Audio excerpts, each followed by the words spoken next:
So, of all the things you would have thought after the Comic Con that would be on fire, Dungeons and Dragons.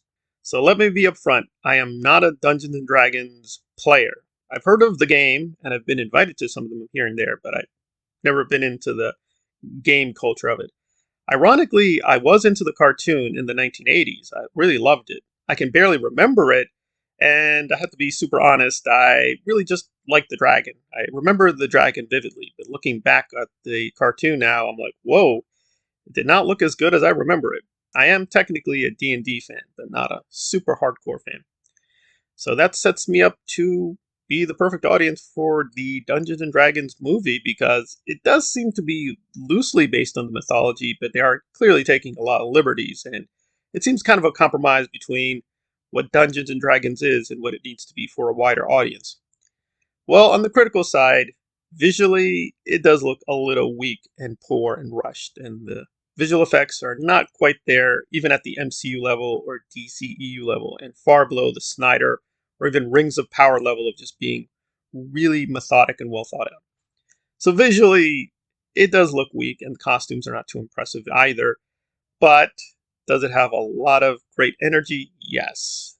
Am I interested in this universe? Yes. And do the performers actually look like they're awake and vibing with the material? Yes. So I'm willing to hand wave the bad visuals for what seems to be a very interesting story and characters. Granted, we've seen this all before. It definitely is borrowing a lot.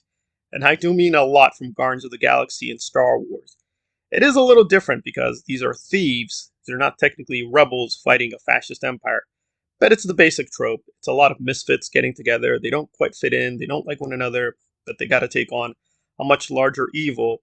So it's a plain old story. We've seen it before 1,000 times. Nothing really new, but I'm not against an old story if it's done well. And it does appear they've got a very good insertion point in terms of them basically messing up, I guess, a theft and them trying to walk back the consequences of it. And there were things in the world building that are really fascinating. Instead of spewing fire, the dragon spewed acid, which was pretty fascinating. So there were a nice bunch of little touches, and the shapeshifter and the way she works. This is obviously fantasy genre, but they are doing some things that are more advanced than, even Lord of the Rings, which I do like and adore, but you would have to say Tolkien did constrain the magic needlessly in certain places. Like the Balrog is not like that in the books. The Balrog is way more modest. So they've definitely hyped up Lord of the Rings and other media, which some purists think is bad and going too much. But here it seems like tonally and mythologically just right. It's just serious enough. It's just fun enough. It's just silly enough for the purposes of this narrative. I would say Hugh Grant doesn't look like he wants to be there. This is just a paycheck job for him. That's fine. Not everyone is going to be super in love with the mythology. Again, I'm a novice here, so I don't want to be the purist. And it does appear the fans have really embraced this. It's got a very good reaction. It's already racked up 9 million views and tons of likes, and most of the comments are very, very positive.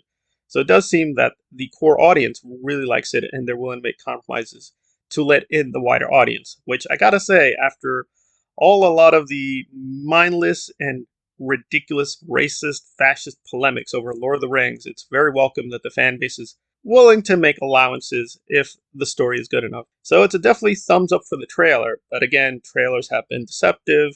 I wish it was a little bit more creative. It wasn't so tied to the MCU and DCEU.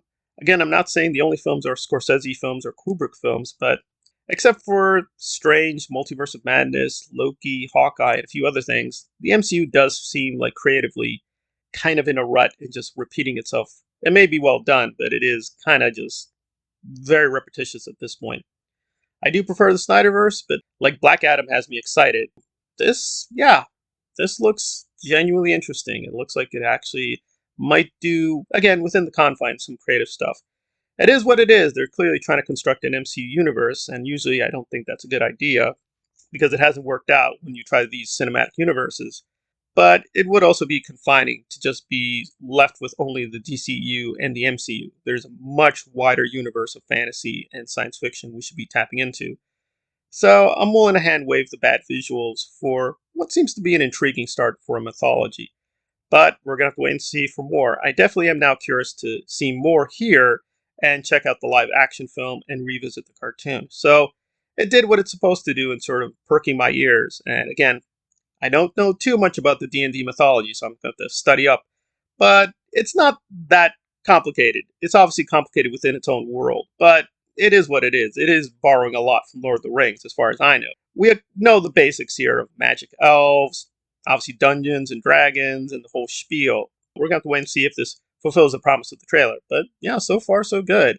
And the fan reaction has been very positive. So usually I like to go against the crowd, but who knows? Maybe the crowd actually is on target here, and this will be a very satisfying and interesting beginning to a much wider universe with Dungeons and Dragons.